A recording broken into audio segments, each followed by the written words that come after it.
வாழ்க்கையில முன்னேற ஆசைப்படுறது தப்பு இல்லைங்க. எதையாவது பண்ணி எப்படியாவது முன்னேறிடணும் அப்படிங்க நினைக்க கூடாது. அப்படி நினைச்சா ஏதாவது சிக்கல்ல மாட்டிக்கிடுவோம். கடவுள் உங்களை ஏற்ற வேலையில உயர்த்த வருங்க. சில பேரு எப்படியாவது காசு பணத்தை சம்பாதிச்சிடணும், அப்பதான் வயசான காலத்துல நிம்மதியா உட்காந்து சாப்பிடலான்னு நினைப்பாங்க.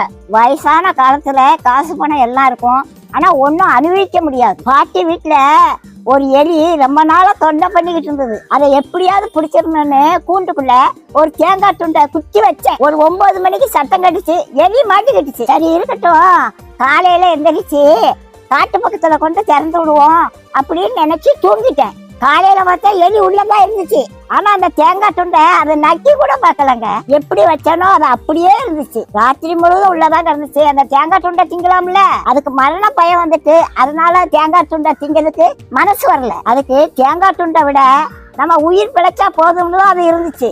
அதே மாதிரிதாங்க காசு பணத்தை சேர்த்து வச்சாங்க கடைசி காலத்துல ஒன்னையும் அனுபவிக்க மாட்டாங்க.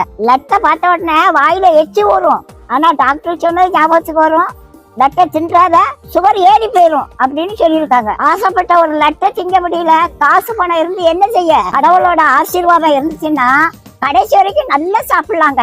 நாளைய தினத்தை குறிச்சு கவலைப்படாதீங்க. அந்தந்த நாளைக்கு அந்தந்த நாளோட பாடு போதுங்க. இன்னைக்கு சாப்பாடு கொடுத்த கடவுள் நாளைக்கு சாப்பாடு கொடுப்பாரு. நீதி நேர்மை உண்மை உத்தமமா மட்டும் வாழுங்க. கடவுள் ஒரு நாளும் உங்களுக்கு ஒரு குறையும் வைக்க மாட்டாங்க.